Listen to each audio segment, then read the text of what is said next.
Hi friends, welcome to my channel Power Plant Act. Once again, myself K. Padmakar came in front of you to give a topic in power plant Rankine cycle and the calculation of thermal efficiency of this Rankine cycle. Okay, let us start. In previous lecture, I have explained the various equipment present in power plant are boiler feed pump, boiler, turbine, condenser, hot well, like this. So what happens? We will start from boiler feed pump. This boiler feed pump contains a number of impellers mounted on a single shaft like this.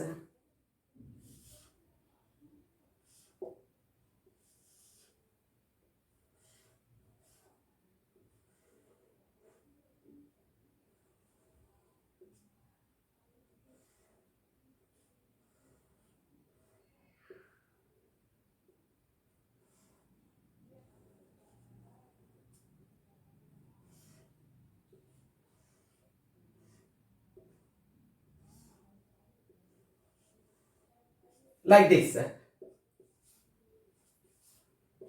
Suppose there are three impellers mounted on the shaft. When water enters in first impeller, then the outlet of the impeller, the pressure of the water from outlet of the first impeller is enters to the second inlet impeller of the second impeller.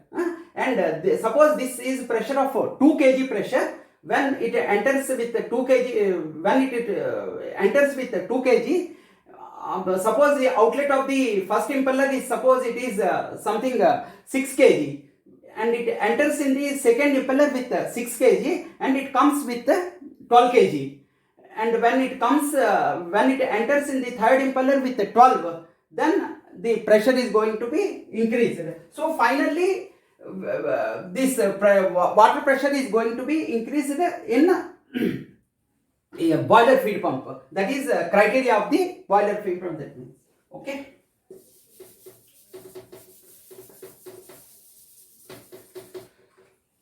Okay. Then this high pressure, high temperature water is enters in boiler section. In boiler, what happens? This water is going to be converted to high pressure, high temperature steam by the application of heat generated by combustion of coal and air. This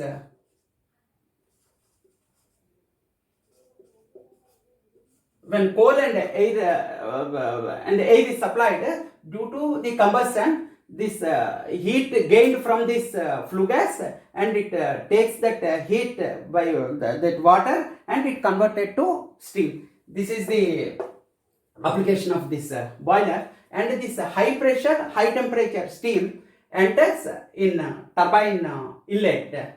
Okay, in turbine inlet, after functioning, after completing the work, this high pressure, high temperature steam is going to be exhausted with low pressure and low temperature steam, that is it is in the vapor form. And this low pressure, low temperature steam enters in condenser, where this is nothing but it is a heat exchanger. This condenser is a heat exchanger. Inside the condenser there is a number of tubes are present, and through these tubes cooling water is provided. When this low pressure, low temperature steam in contact with these pipes, and it is converted from low pressure, low temperature steam to condensate, and this low pressure, low temperature steam is collected in hot well, and through condensate extraction pump, once again this is it is extracted from boiler feed pump, and the cycle continues. Okay, this is the process takes place in power plant cycle. So when you represent this process in temperature, when you when this process is represented in temperature entropy diagram also in pressure and volume diagram. So what is entropy? Entropy is nothing but it is randomness of molecules. Randomness of molecules, that's all. This the definition of entropy is the randomness of molecule, and it is the function of temperature. When temperature increases, this randomness, the movement of the molecules going to be increased, and when the temperature is reduced, then this entropy is also going to be reduced. Okay, as per third law of thermodynamics, it states that the movement of the entropy is completely zero at absolute temperature.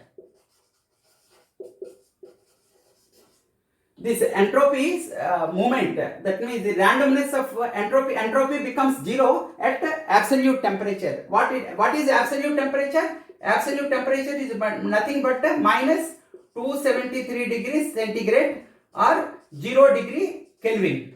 Okay, at absolute temperature entropy becomes zero as per third law of thermodynamics. Okay. Okay. Then, before starting this temperature entropy diagram, I have to explain what is this dryness fraction.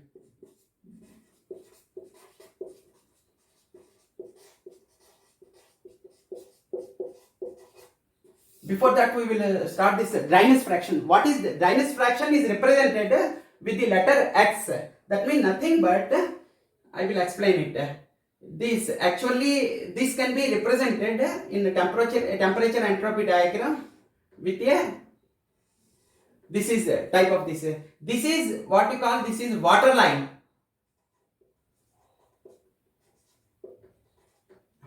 And this is steam.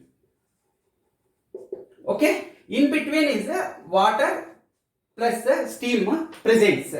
So this is the line. Left side of this line is completely water, and right side of this line becomes totally steam, and in between the lines it contains water plus steam. So this dryness fraction is correlated with this diagram. Why? Because this is it is represented from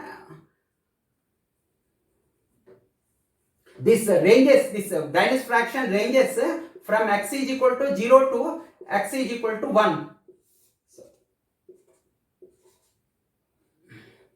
Suppose this is 0 and this is 1. In between, suppose this is 0.2, 0.4 and 0.6, like that. That means whatever, suppose it has given that x is equal to 0.2. It means 20% of steam and 80% of water presents. Okay, x is equal to 1 means it is completely steam, there is no water content, and it is completely steam. So this is the thing, what we call it as a dryness fraction. So it is, while calculating this dryness fraction is very important.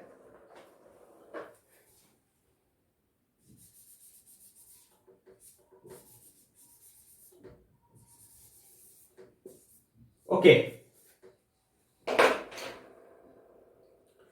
So in process, what happens? We can represent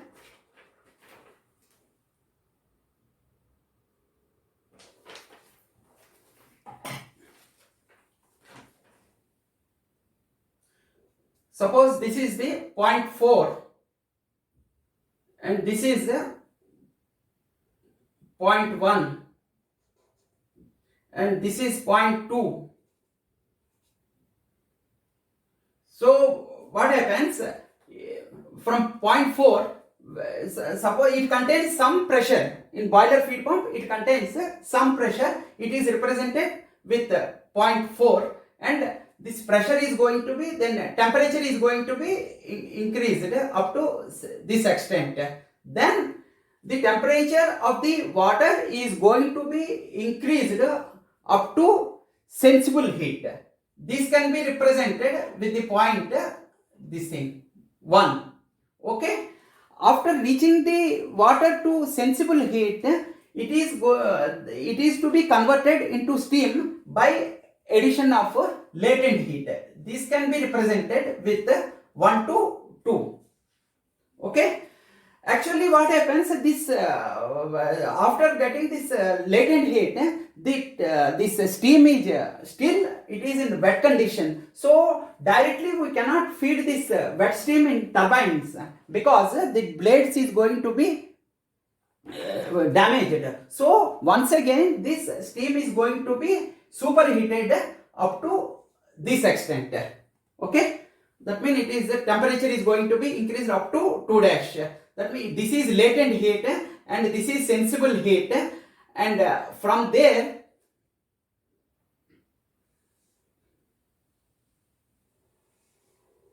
this is 2.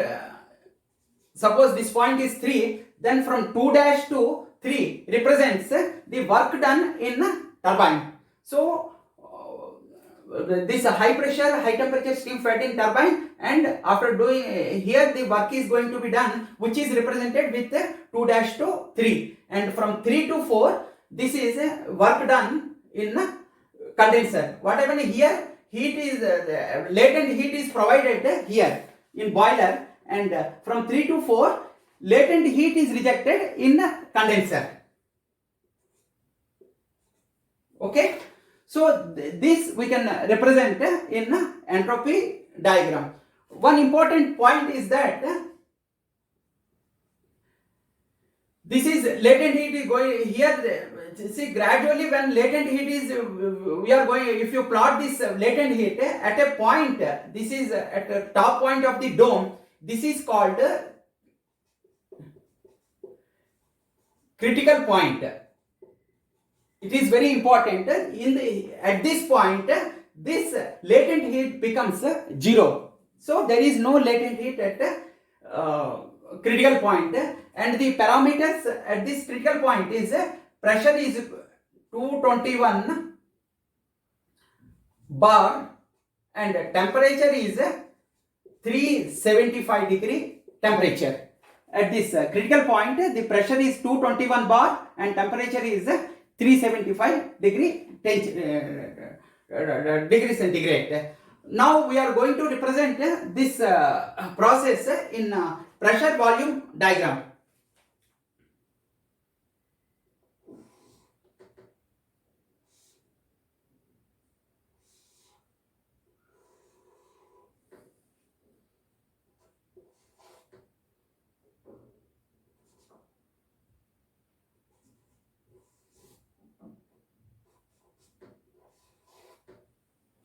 Okay, same thing, if you represent this point 1 from 2, point 1 to 2 work done in boiler, that is latent heat is gained and steam is gets steam and it is gets to superheated. This it is going to be represented 1 to 2 dash up to superheated. It is going to be in boiler, it is work done in boiler. In 2 dash to 3 this is work done in turbine. That means 2 dash to 3 it is nothing but at constant volume, this slightly volume is increases, but this heat is going to be work is done in turbine, and 3 to 4 represents work done in condenser. Okay, again 4 to 1 it gives your boiler feed pump condenser. Okay,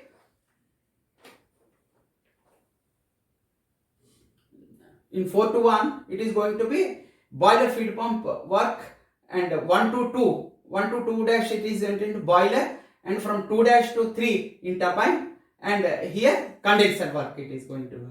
3 to 4 is so this process we can represent, this is 1 to 2 is called 1 to 2 dash, it is called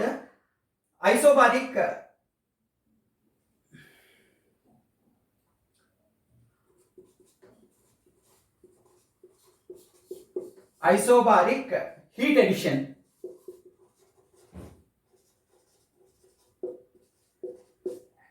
this is 1 to 2 dash, and 2 to 3 isotropic,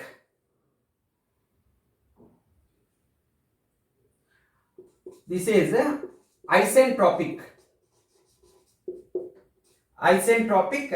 expansion,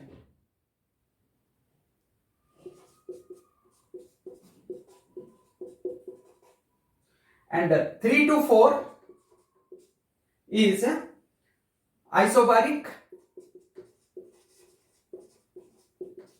heat rejection. Okay, then 4 to 1 isentropic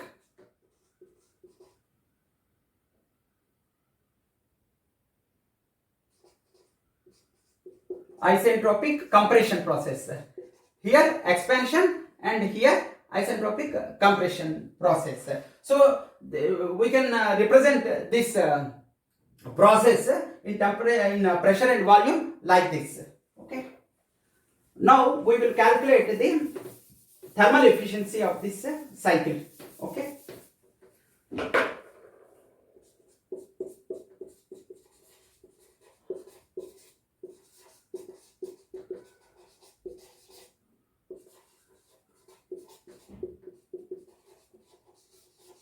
Okay, thermal efficiency of the Rankine cycle. How to calculate this thermal efficiency of the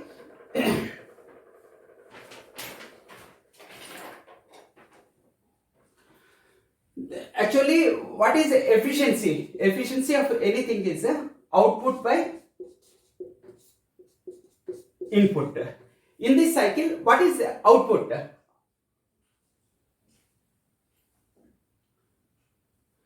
Output is nothing but work done by turbine plus work done by boiler feed pump. This is output whole divided by input.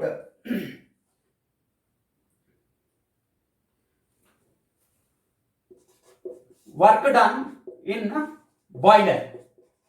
Work done in boiler is input and output is work done by turbine plus work done by boiler feed pump. Work done by boiler feed pump is negligible. There is no much. So we will calculate only this thing, work done by turbine divided by work done in boiler. This, how we are going to represent this thing? H2 dash minus H3 divided by H2 dash minus H1. What is this H? It is nothing but enthalpy. Enthalpy means total heating value, that is total sensible and latent heat. It is count to be efficiency. So efficiency of the cycle is H2 dash minus H3 whole divided by H2 dash minus H1. Okay, thank you very much. I think I have explained this topic as per my satisfaction. So if you like this video, please share this and comment this thing. If any clarification is required, please mention in the comment box, and please subscribe my channel Power Plant Act. Thank you very much.